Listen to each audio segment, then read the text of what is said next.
आइए जानते हैं मेहंदीपुर बालाजी महाराज की ऐतिहासिक पृष्ठभूमि के बारे में। श्री बालाजी महाराज जी की ऐतिहासिक पृष्ठभूमि यह है कि श्री महंत जी के पूर्वज गोसाई जी महाराज को एक अलौकिक स्वप्न दिखाई दिया और स्वप्न की अवस्था में वह उठकर चल दिए। उन्हें यह पता नहीं था कि वह कहाँ जा रहे हैं। स्वप्न की अवस्था में ही उन्होंने एक अनोखी लीला देखी कि एक ओर से हजारों दीपक जलते चले आ रहे हैं, उसी तरफ से ही हाथी घोड़ों की आवाजें भी आ रही हैं। एक बहुत बड़ी सेना चली आ रही है। उस सेना में श्री बालाजी महाराज जी, श्री भैरव जी, श्री प्रेतराज सरकार को प्रणाम किया और जिस रास्ते से वह सेना आई उसी रास्ते से ही लौट गई। गोसाई जी महाराज वहीं पर खड़े खड़े यह सब देखते रहे। उन्हें कुछ डर सा लगा और फिर वह अपने गांव की तरफ चल दिए। घर जाकर उन्होंने प्रयास किया कि उन्हें नींद आ जाए, किंतु उन्हें नींद नहीं आई और बार बार उसी स्वप्न के बारे में विचार आने लगे। फिर जैसे ही उन्हें नींद आई, उन्हें वही 3 मूर्तियां और एक विशाल मंदिर दिखाई दिया।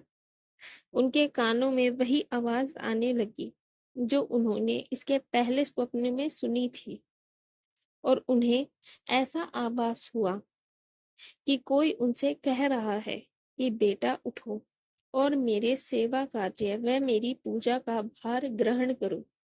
मैं अपनी लीलाओं का विस्तार करूंगा और कलयुग में लोक कल्याण के लिए अपनी शक्तियों से कृपा करूंगा।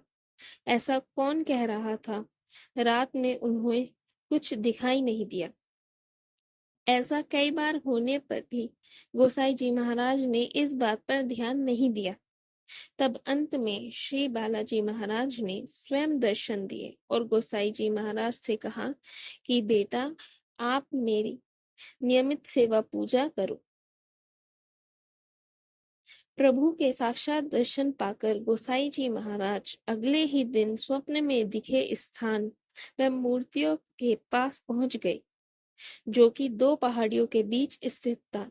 वहां पहुंचकर उन्होंने देखा कि चारों ओर से घंटे, घड़ियाल और नगाड़ों की आवाज आ रही है, लेकिन उन्हें कुछ दिखाई नहीं दिया। इसके बाद गोसाई जी महाराज नीचे आए। उन्होंने आसपास के लोगों को इकट्ठा किया और अपने सपने के बारे में बताया। गोसाई जी की बात सुनकर लोगों ने भोग प्रसाद की व्यवस्था करा दी। इससे प्रसन्न होकर श्री बालाजी महाराज ने उन लोगों को कई चमत्कार दिखाए। श्री बालाजी महाराज का विग्रह जहाँ प्रकट हुआ था, लोगों ने वहां जाकर उन्हें देखकर मन से विचार किया कि क्या वह कोई कला है। तब लोगों का ऐसा विचार करने से स्वयं प्रकट हुए श्री बालाजी महाराज का विग्रह अदृश्य हो गया। तब लोगों को समझ आया कि यह तो साक्षात बालाजी महाराज का ही रूप है।